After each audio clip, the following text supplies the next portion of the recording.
Hello ladies and gentlemen, I'm going to tell you how electronic harassment works. The way it works is that a criminal gang will be operating at what's known as a swarm of unmanned aerial vehicles in the airspace above where you are living.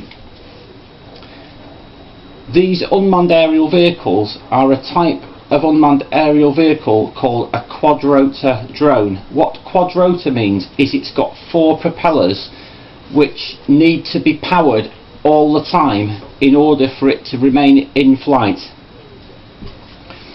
The way that these quadrotor drones are powered is using electrical power which is beamed towards them from another UAV in the form of light energy. So what happens is that the light is beamed onto a component which they have on board called a photovoltaic cell or a photovoltaic array. What the photovoltaic does is it converts light energy into electrical power.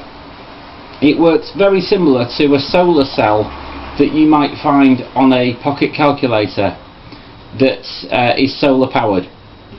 So these UAVs remain in the sky for indefinite periods of time.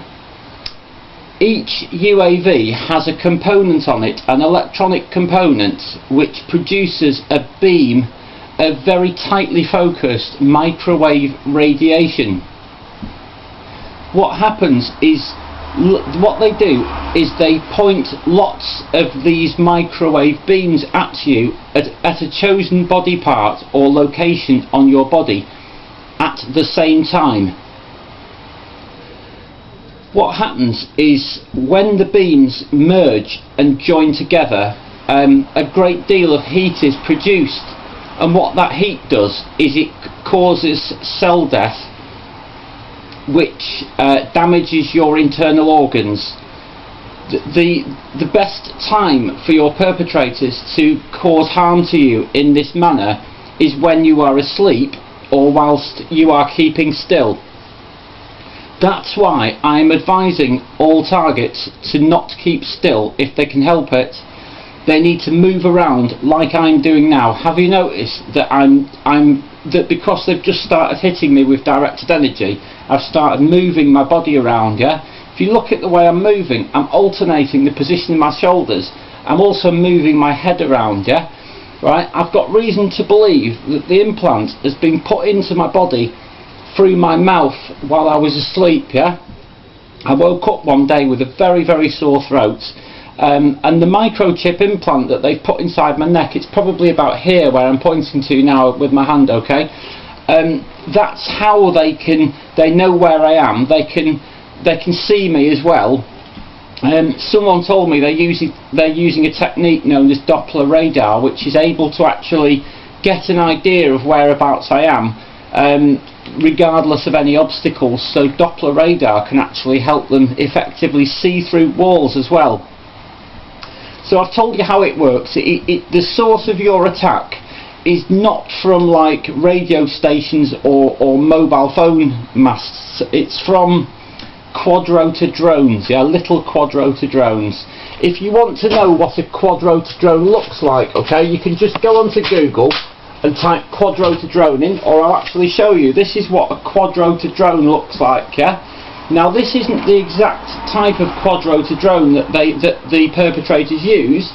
The ones they use are very high quality, very robust ones that probably look quite different to this, but that should give you an idea of the basic principle. They have 4 propellers on them, okay? And the way that they move around is by altering what's called a yaw position to adjust thrust in yaw by using what's called a motor speed controller, which changes the speed which these motors run at, and it allows it to move around by altering its yaw position, which changes the thrust as well. And of course the speed of the propellers decides how far it goes, how quick it goes. Now a lot of you are probably wondering how the remote perpetrators actually control or fly these little drones, okay? I'm going to tell you, I'm going to give the game away, and I know this from members of the criminal entity themselves who tried to tell me about this back in about 2008.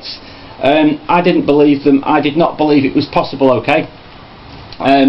But then I found out later on, by becoming a target, that they were not lying, and this bloke that told me about them was telling me the truth. I'm about to reveal to you, as I may have tried to tell you this before, but I'll tell you once again. The way it works is they're remotely piloted using mobile phone based transmitter stations, but they do like to use the ones that are UMTS capable, which is nearly every single one in the world, by the way.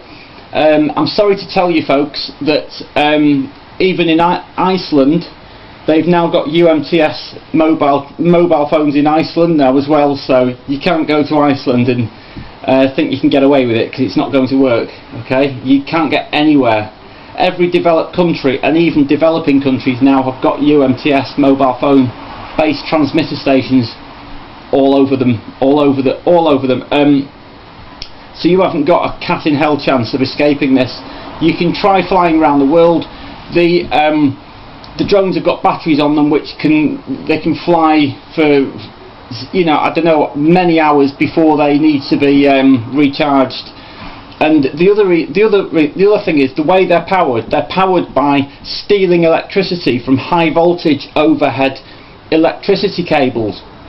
So what happens is, one drone steals the power and beams it up to another one using phased array antennas and microwave power conduction techniques, and then another drone beams it on using light power, which is reflected using what's called a laser mirror, which can continue to propagate that light onwards to a daisy chain of UAVs, so that light can go for many miles. Also, because of the amount of money they make from killing you, it's reasonable for them to use multiple UAVs as well, so they use loads and loads of them.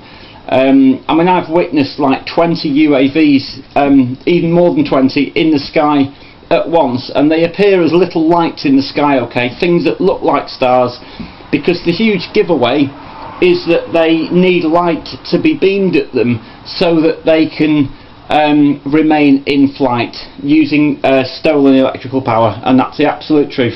Thanks very much for watching. Bye for now. Bye.